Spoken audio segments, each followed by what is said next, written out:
언약궤는 유대 기독교 전통에서 가장 신성한 유물 중 하나로 여겨져 왔습니다. 지금까지 우리는 그 안에 실제로 무엇이 들어있는지 알지 못했습니다. 하지만 놀라운 일이 방금 일어났습니다. 과학자들이 마침내 언약궤를 열었고 그 안에서 발견한 것은 여러분을 충격에 빠뜨릴 것입니다. 언약궤는 종교적으로 엄청난 의미를 가진 물건입니다. 기독교인들 사이에서 언약궤는 이스라엘 백성 가운데 하나님을 상징하는 것이었습니다. 이스라엘 백성은 하나님이 그들과 언약을 맺으셨다고 믿었습니다. 그러나 기원전 6세기에 바빌론이 예루살렘을 침략하면서 언약궤는 사라졌습니다. 모두가 그 언약궤가 어디로 갔는지 궁금해했으며 여기서 이야기가 매우 흥미롭게 전개됩니다. 신자들, 고고학자들, 역사학자들이 언약궤를 찾기 위해 노력했지만 진전이 없었습니다. 그들은 언약궤를 찾을 수 없었습니다. 그러나 과학자들이 최근 검색 과정에서 허점을 발견했고 이를 통해 몇 가지 중요한 돌파구를 마련했습니다. 성경에 따르면 언약궤는 아무나 만질 수 없는 물건이지만 고고학자 론 와이어스는 다른 주장을 했습니다. 그는 언약궤와 십계명 돌판을 발견했으며 그것이 오래된 예루살렘 유적 아래에 묻혀 있었다고 주장했습니다. 언약궤는 이스라엘 백성이 이집트를 탈출한 후 성전에 보관되기로 되어 있었습니다. 이 성전은 솔로몬의 성전으로도 알려져 있으며 예수님께서 돌아가시기 600년 전까지 언약궤를 보관하고 있었습니다. 이 시기에 바빌론 왕 느부갓네살이 예루살렘을 침략하여 도시의 거의 모든 것을 파괴했습니다. 마치 도시가 죽은 것 같았습니다. 바빌론인들은 언약궤가 보관된 성전도 파괴했습니다. 이 침략 중에 언약궤가 사라졌습니다. 바빌론인들은 예루살렘을 공격할 때 거대한 공성벽을 세웠습니다. 이 벽은 매우 튼튼하고 높아서 아무도 도시 안으로 들어가거나 나갈 수 없었습니다. 하지만 이스라엘 백성은 뛰어난 지혜를 발휘했습니다. 현대의 문제를 해결하는 것처럼 이스라엘 백성도 자신의 문제를 해결하기 위해 노력했습니다. 그들은 주목받지 않고 도시를 오갈 수 있도록 터널을 파기 시작했습니다. 이 고대 터널은 오늘날에도 예루살렘에 남아있으며 그 안에서 많은 유물이 발견되었습니다. 언약궤는 지하의 비밀방에 숨겨져 봉인된 채 잊혀졌다고 전해집니다. 그러나 언약궤를 발견했다고 주장한 사람은 론 와이엄만이 아닙니다. 여기서 이야기가 더욱 놀라워집니다. 수많은 고고학자들이 수천 년 동안 행방이 묘연했던 이 신성한 물건을 발견했다고 주장했습니다. 언약궤를 발견했을 때 과학자들이 가장 먼저 해야 할 일은 그것이 정말로 언약궤인지 아니면 북서 샘족들이 사용한 또 다른 상자인지를 확인하는 것이었습니다. 그러나 언약궤를 식별하는 것은 비교적 쉬웠습니다. 왜냐하면 이것은 단순한 상자가 아니기 때문입니다. 언약궤의 내부와 외부는 순금으로 덮여 있으며 그 뚜껑은 특히 특별합니다. 언약궤의 뚜껑은 속죄소 The Mercy Seat 라고 불리며 그 위에는 두 개의 금으로 된 그룹 천사 조각상이 자리 잡고 있습니다. 이 조각상의 날개는 펼쳐져 있고 그룹들은 서로를 마주보며 속죄소를 응시하는 듯한 자세를 취하고 있습니다. 이 부분은 언약궤에서 가장 신성한 부분으로 간주됩니다. 언약궤에는 총 4개의 금고리가 있으며 양쪽에 2개씩 배치되어 있습니다. 이 고리에는 금으로 덮인 아카시아 나무로 만든 막대기가 삽입되어 있어 언약궤를 운반할 수 있도록 설계되었습니다. 이 막대는 절대로 언약궤에서 제거되지 않았습니다. 과학자들이 언약궤를 열었을 때 그 안에 숨겨져 있던 모든 신비가 풀렸습니다. 그러나 그들이 발견한 것에 대해 알아보기 전에 성경에 언급된 언약궤 안에 들어있던 3가지 물건을 간단히 살펴보겠습니다. 그것은 바로 십계명이 새겨진 돌판, 아론의 지팡이, 그리고 만나를 담은 항아리입니다. 고대의 언약궤는 단순한 상자로 여겨지지 않았습니다. 그것은 하나님의 임재를 실질적으로 나타내는 물건으로 간주되었습니다.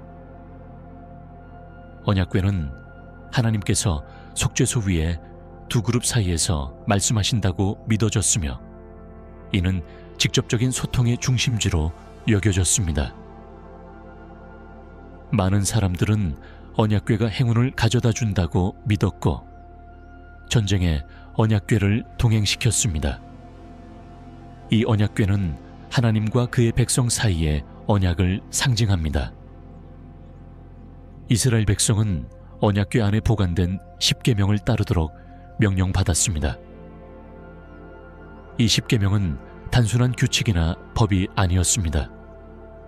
그것은 사랑, 신앙, 정의 등 더 많은 것을 반영한 것이었습니다. 앞서 언급했듯이 언약궤는 엄청난 신성함을 지닌 물건이었습니다.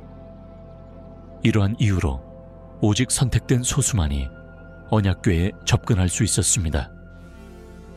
그런데 왜 이것이 그렇게 중요한 걸까요? 그리고 이것이 모든 가톨릭 신자들에게 어떤 의미를 가지는 걸까요? 여기서 주의 깊게 들어보시기 바랍니다. 십계명은 하나님의 도덕적 법이 항상 그의 임재보다 우선한다는 것을 반영합니다. 모세는 이스라엘 백성이 황금 송아지를 만들어 숭배한 후 출애굽기 32 장에서 원래의 돌판을 깨뜨렸습니다. 금그릇에 담긴 만나만은 그리스도 안에서 하나님이 그의 백성에게 제공한 음식을 상징했습니다. 이스라엘 백성이 광야에 있을 때 하나님은 그들에게 빵을 내려 주셨습니다. 사람들이 그것이 무엇인지 알지 못했기 때문에 그것을 만나, 즉 이게 무엇인가 라고 불렀습니다. 예수님은 5,000명 이상의 사람들을 먹이셨고 모세가 빵을 준 것이 아니라 하늘에서 빵을 주신 분은 그의 아버지라고 말씀하셨습니다. 하나님의 빵은 하늘에서 내려와 세상에 생명을 주는 이이다. 아론의 지팡이는 하나님이 파라오 앞에서 뱀으로 변하게 하신 바로 그 지팡이였습니다. 히브리서의 저자는 이 지팡이가 싹이 나고 꽃이 피는 것에 더 중점을 두었습니다. 이스라엘 백성에게 이 지팡이는 제사장 직분의 계보를 나타냈습니다. 그런데 여기서 이야기는 놀라운 전환점을 맞이합니다. 과학자들을 언약궤로 끌어들인 또 다른 이유는 대제사장이 지성소에 들어갈 때 속죄소에 희생의 피를 뿌렸기 때문입니다. 이것은 예수님의 속죄 피를 상징했습니다. 속죄소 위의 피가 하나님의 법과 그의 임재 사이에 서 있었던 것처럼 그리스도의 피는 인류와 하나님의 심판 사이에 서 있는 것으로 믿어집니다. 주님은 신자들을 율법의 관점에서 보시는 것이 아니라 복음의 관점에서 보십니다. 언약궤는 하나님의 임재를 물리적으로 나타내는 신성한 물건입니다. 언약궤를 만지는 일은 결코 간단하지 않습니다. 아무나 손댈 수 있는 물건이 아니며 만약 당신이 죽음을 두려워하지 않는다면 직접 언약궤를 만져보세요. 하지만 그 대가는 죽음입니다. 언약궤는 예루살렘 성전에 안치되었을 때에도 오직 대제사장만이 그것을 만질 수 있었습니다. 언약궤를 덮거나 열기 위해서는 아론의 자손이어야 했고, 언약궤를 옮기기 위해서는 레위 지파에 속한 사람이 되어야 했습니다. 레위인은 야곱과 레아의 셋째 아들 레위의 후손들로 언약의 왕족 제사장 직분을 부여받은 자들이었습니다. 이들은 언약궤뿐만 아니라 모든 거룩한 물건들을 운반해야 하는 책임이 있었습니다. 그러나 이러한 성물을 운반하기 전에 반드시 올바르게 덮어야 했습니다. 만약 덮는 방식이 잘못되면 즉각적인 죽음의 형벌을 받았습니다.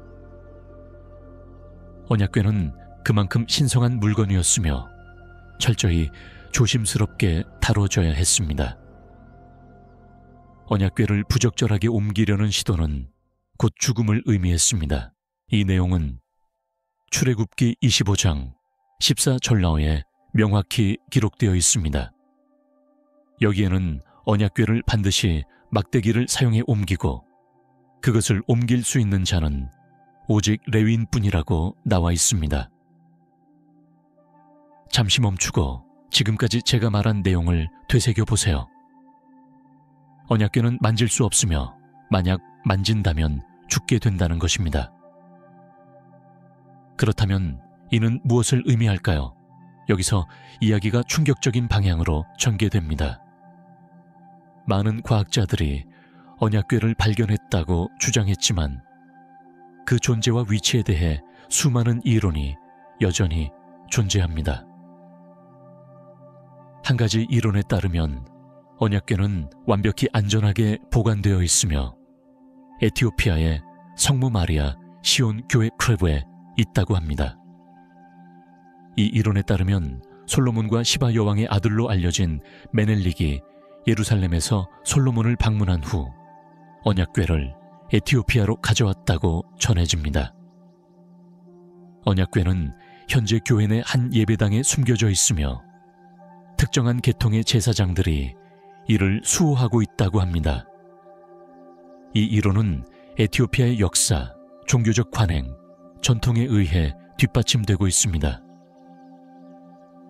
실제로 에티오피아의 모든 교회에는 언약궤의 정확한 복제본인 타보트 타봇가 보관되어 있습니다.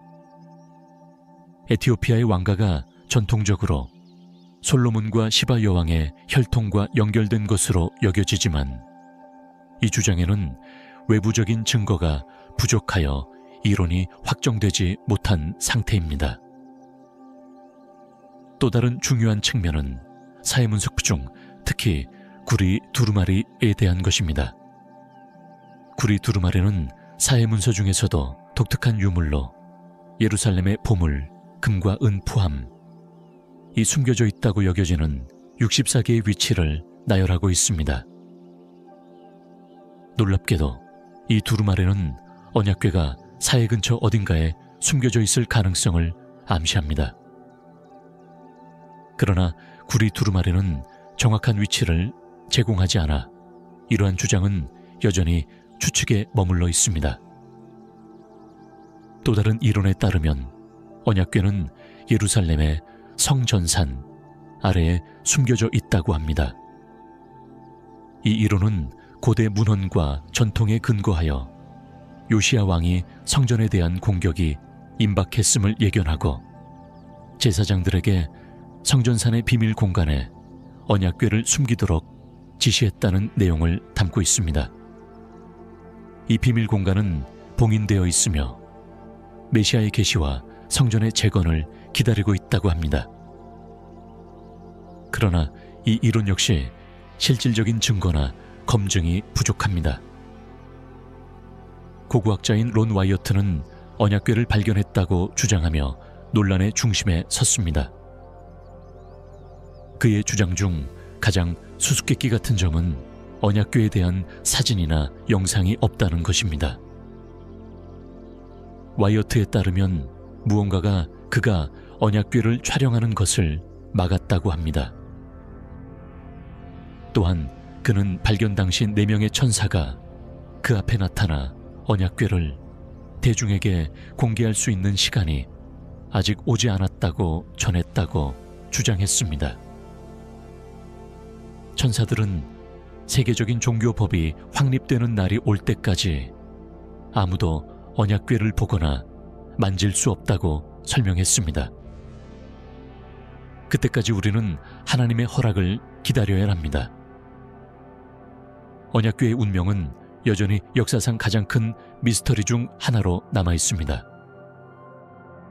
오늘날 예수님을 믿는 이들에게 언약궤는 하나님이 자신을 사랑하는 사람들의 마음속에 거하심을 상징합니다. 수십 년 동안 파티마의 3번째 비밀은 바티칸 비밀 문서, 보관소에 잠겨있는 신비였습니다. 이 비밀은 1977년에 파티마의 성모님이 3명의 포르투갈 어린이에게 전한 메시지의 일부였지만 성모님은 이 비밀이 1960년까지 공개되지 않기를 요청하셨습니다. 그러나 교회는 이 3번째 비밀을 알고 있었고 충격적인 이유로 이를 공개하지 않기로 결정했습니다.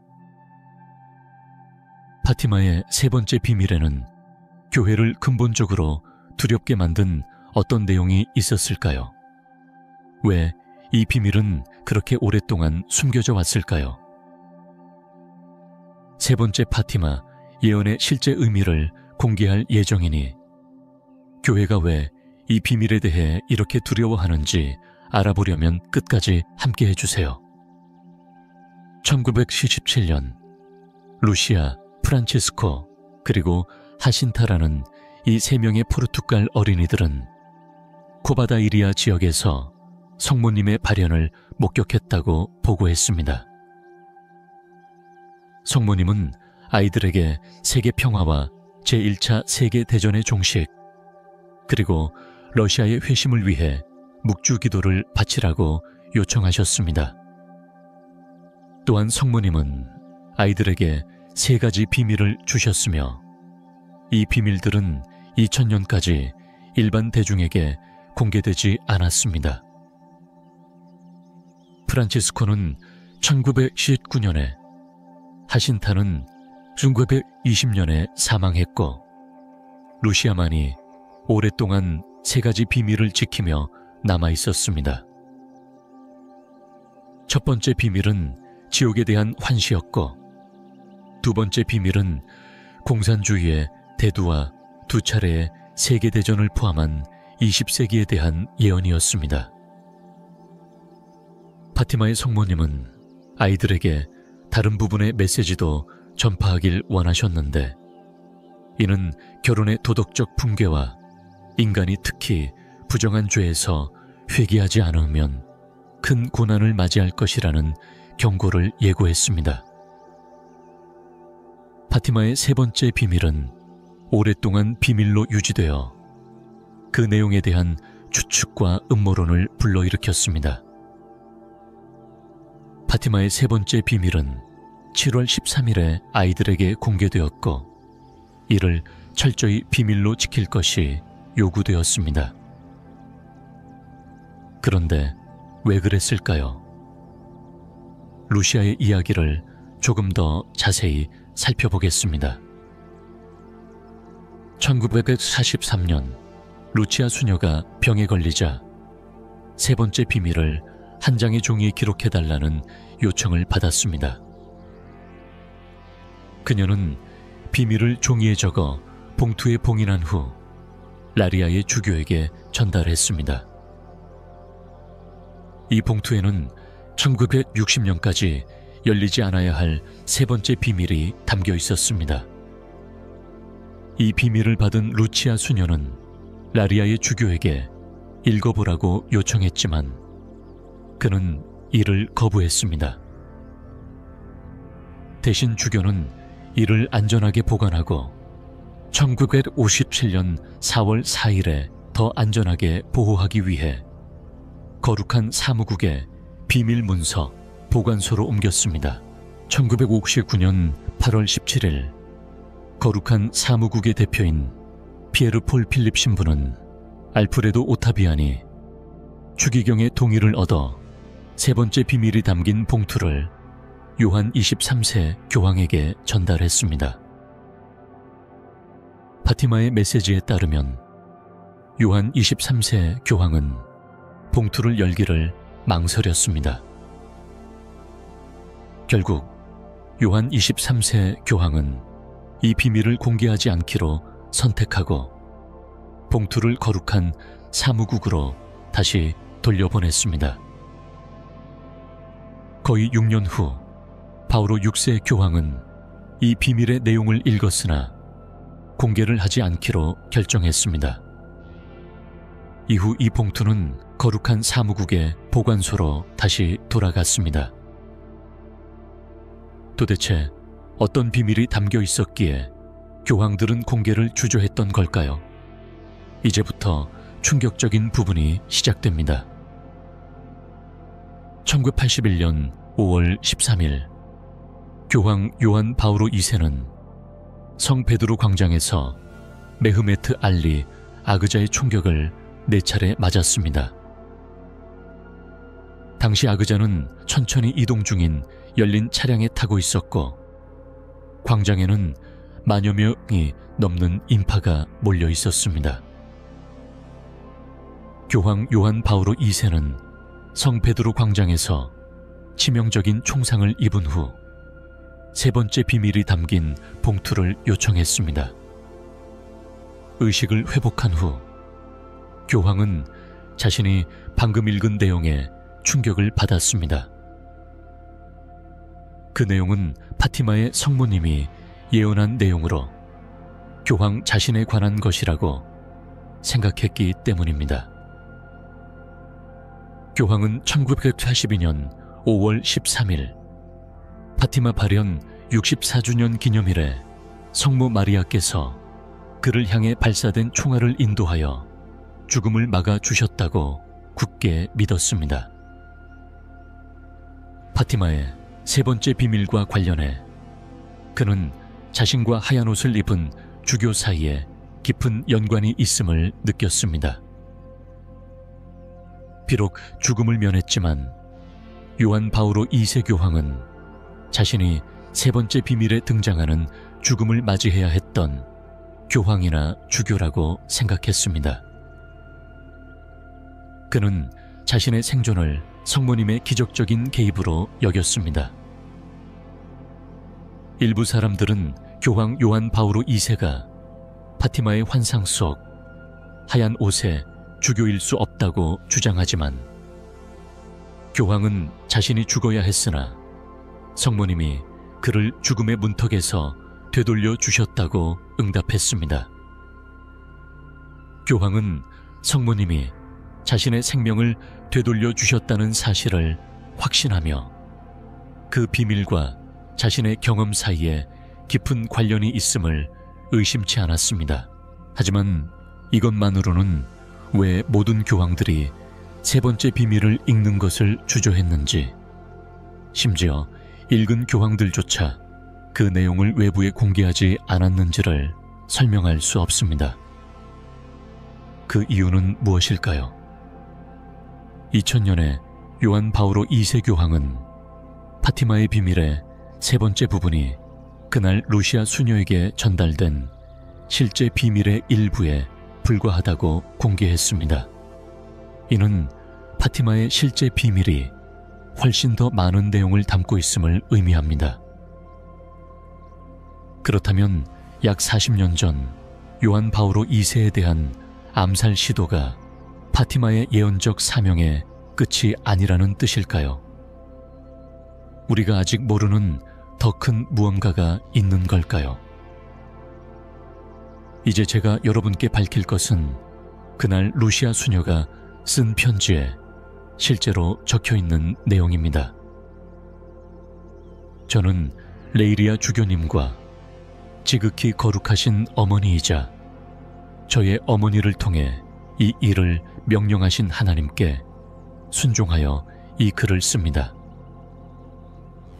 제가 이미 설명한 두 부분에 이어 성모님의 왼쪽과 약간 위쪽에서 우리는 왼손에 불타는 검을 든 천사를 보았습니다. 검이 번쩍일 때마다 마치 세상을 불태울 것 같은 불꽃이 나왔으나 성모님께서 오른손으로 뿜어내신 빛과 닿자 불꽃은 사라졌습니다. 천사는 오른손으로 땅을 가리키며 큰 소리로 회개하라, 회개하라, 회개하라 라고 외쳤습니다. 다른 주교들, 사제들, 수도자들이 나무 껍질이 붙은 거친 코르크나무로 만든 큰 십자가가 있는 가파른 산을 오르고 있었습니다.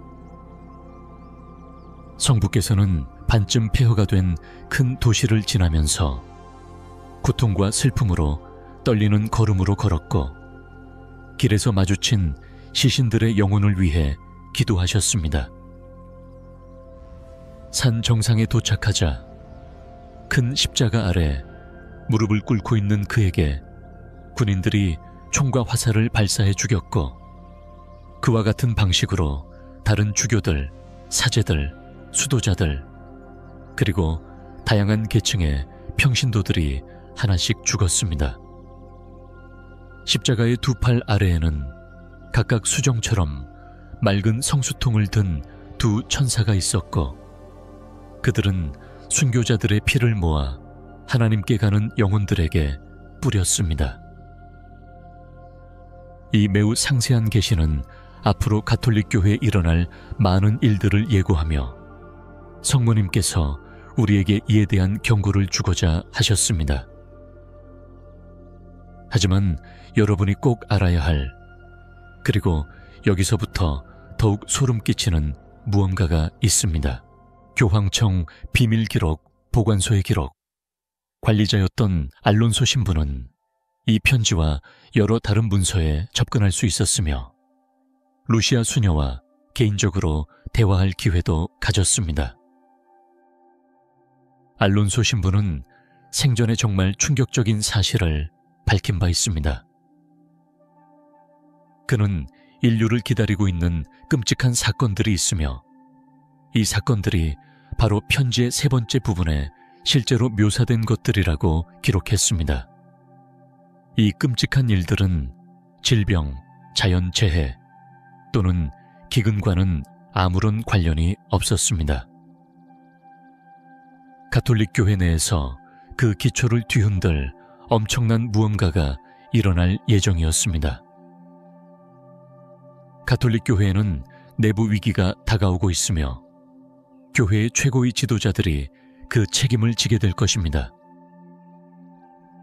신앙은 점차 교회에서 사라지고 많은 사람들이 하나님과 그분의 원래 가르침을 거부할 것입니다. 부도덕한 행위들이 교회를 괴롭히고 내부에서 갈등이 일어날 것입니다. 이러한 갈등과 의견 차이는 교황청 최고 계층의 붕괴로 이어질 수 있으며 심지어 교황까지도 연루될 수 있습니다. 오랜 시간 두려워했던 일이 마침내 2018년 8월 바티칸 내 다수의 추기경들이 수년간 발생한 성적 학대 사건들을 은폐하는 데 관여했다는 보고가 떠오르면서 현실화되었습니다. 이 보고서에 언급된 추기경 중에는 2000년에 파티마의 세 번째 비밀을 공개하는 데 중요한 역할을 했던 소다노 추기경과 베르톤의 추기경이 포함되어 있었습니다. 발표 당시 세 번째 비밀은 실질적으로 큰 의미가 없다고 전해졌는데 요한 바오로 2세 교황에 대한 1981년 암살 시도와 같은 심각한 경고들이 이미 발생했기 때문이라는 것이 이유였습니다. 메시지는 세 번째 비밀의 경고가 과거 사건과 관련이 있다는 인식을 전달하여 더 이상 우려할 필요가 없다는 인식을 심어주었습니다. 그러나 그들은 틀렸습니다.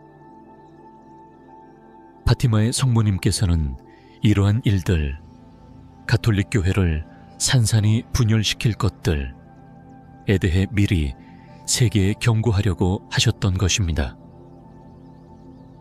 지금의 세계 상황을 보면 성모님께서 그날 말씀하신 것이 실제로 이루어지고 있음을 알 수 있을 것입니다. 성모님께서 파티마에서 경고하신 이 일이 성취되기까지 얼마 남지 않았으며 가톨릭 교회는 너무 늦기 전에 이에 대해 조치를 취해야 합니다.